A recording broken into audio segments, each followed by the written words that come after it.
What's going on, everyone? Hopefully, you're doing well. Hopefully, you had a good weekend. Hopefully, NWAs weren't too bad for you. Monday morning, NWA. Awesome, right? All right, so short class today. We'll do like 10 minutes of bang, and then the rest of the time, you'll be able to research for your essay. Hopefully, most of that is done. You can get that intro out of the way. Some people have already finished the intro, and then you got that quiz number 12. There will not be a study guide 13 this week. We don't have many weeks left. We might only have like one more study guide left, and then one more quiz. It's getting close. What, we got like 20 days left, maybe 28 days. I got step up day, so not too much. You're almost out of the 8th grade, which is awesome, right? Most of you are probably ready, like high school. I need to get to the high school already.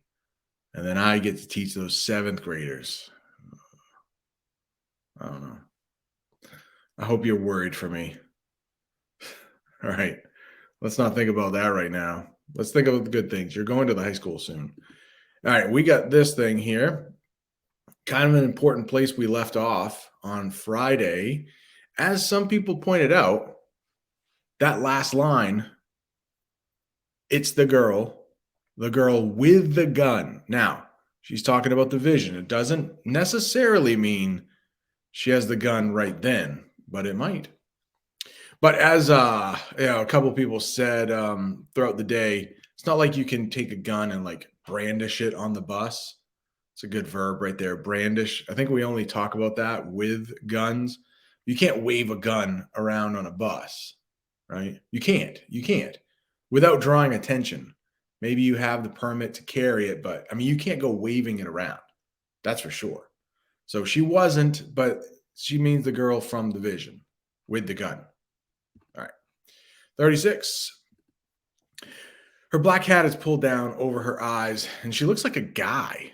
Oh, what does a guy look like? Why is she like, there's no definition of what a guy looks like, is there? All right. She's alone, I think. She's wearing dark wash jeans and a black jacket, and she's gripping a little backpack so hard, her knuckles are white. Okay, maybe a little inference there. And on the backpack is a button with a picture of a rainbow with a slash through it. Okay. My heart thunks around in my chest, and I almost can't breathe. Top of the next column. So it is the GSA they're after.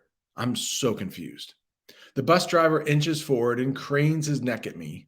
I shake my head and wave him off. And after a second, I follow the girl. So it looks like the bus driver was like going to let her on, right? Wasn't she about to get on the bus? And then she changed her mind for obvious reasons. After a second, I follow the girl. I let her get a few dozen feet ahead of me and inch my phone from my pocket. I dial Sawyer's number, but nothing happens. No signal. I try him again, and then I look at the phone's battery. It's not dead, but there's a little notice in the corner in the tiniest print that says minutes used 250. Crap, I mutter. And then it really hits me. My prepaid minutes are used up. I have no phone. No wonder neither of the boys has called me. I have no phone. I look up to make sure the girl is still in sight. At the corner where we turn to go to the UFC, she stops and waits for traffic. I pretend to look in a shop window, and then when the light changes, I begin to follow again. And I don't know where I'm going. And I don't know what I'm going to do. Sorry. And I don't know what I'm going to do. I don't know what she's going to do. For all I know, she's just doing one more stakeout of the campus in preparation for tomorrow. But the way she's gripping that little bag tells me otherwise. Thankfully, the rain keeps her from looking around. Really? What, the rain would keep her from? Oh, maybe it's so heavy that she's okay. She scurries along, top of the next column, head down, and when we cross the street, she's joined by the blonde guy who she was with the other day. They barely say 2 words to each other. And then they walk together, but not very closely. And then I realize this is it. My hand finds my phone again, and I try a few more times in case I'm wrong and the minutes haven't expired. But it's futile. That's a good one right there. Futile. If something is futile, It just doesn't matter. No matter how hard you try, you will not succeed. My phone is useless. I want to run ahead, try to find Sawyer, but I don't want them to see me and I don't want to lose track of them. I follow the two into the quad as the rain stops. The only drops now coming from the trees. Where are you? I mutter. The quad is huge and there are a lot of buildings. Campus is alive again with students running through the rain, transporting their suitcases, bags, and backpacks back to their dorms. I want to go towards the hall we determined was the music building, but the two people in black go to the opposite corner of the quad, toward the Hitchcock Hall dorm. I strain my eyes looking for Sawyer, but I don't see him anywhere. My chest is tight. I hear a distant church bell chiming the hour as we near Hitchcock Hall. 8 bells. The two in black stop at the side of the big wooden door, stare at something as people dash in and out of the building.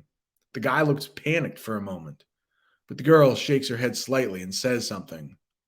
I stay by the road, trying to look like I'm waiting for someone, trying to hide that I'm praying my brains out to whoever will listen that Sawyer is okay. All right, we could like talk about that for a second right there. The guy looks panicked for a moment, but the girl shakes her head slightly and says something. I mean, to me, sounds like he might be having second thoughts. Like, no, no, no, we should do this. I mean, it's all inference. We're not there. Point of view doesn't allow us to hear the conversation. Our point of view is Jules, so she's too far away. But it could be him having second thoughts, him having like cold feet. Like, I don't know if we should do this. I mean, we're about to ruin the lives of so many people. Maybe we shouldn't do this. And it was like, no, we need to do this. Could be. Anyway, right after that paragraph there, the two stand there whispering for a minute, and then they come back towards me. I freeze. And then I pull a notebook from my backpack and rip a page out. I fumble for a pen, keep my head down as they pass me, pretending to write things down. And then I walk as fast as I can to the Hitchcock door to see what they were looking at. It's the Gay Straight Alliance flyer. But the green room meeting place is crossed out, and instead it says move to Godspeed, 4th floor. So this is just starting to make sense, right? The blood pulses in my ears. That's the music building. And suddenly everything I can remember from Sawyer's vision is coming together and making sense. It's all happening right now, and Sawyer doesn't know. I look at the torn sheet of notebook paper in my hand. Right, call 911. Godspeed, 4th floor, and take off after the shooters at full speed, shoving my paper into the hands of a surprised student as he enters the dorm. I race across the quad to Godspeed, splashing through puddles, soaking wet, watching the shooters enter the music hall. When I reach the door, I dash up the stairs to the 4th floor, trying to look casual as others move through the short hallways, some carrying backpacks or musical instrument cases. And I don't even care about the massive deaths right now. All I can think of is that I need to find Sawyer and get him out of here. We're not ready. We can't do this. We need to bail. Just call the cops and get the hell out of the way and hope for the best. A few students wander the 4th floor, some of them peering at closed office doors or into classrooms, and I'm guessing they are looking for the same room I am. And then I spy the cute guy. Wait a second. She's checking him out again.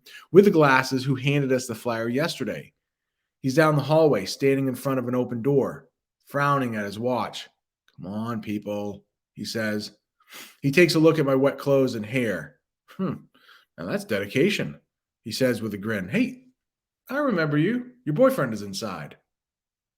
Top of the next column. My eyes bug out. What? His kind eyes crinkle.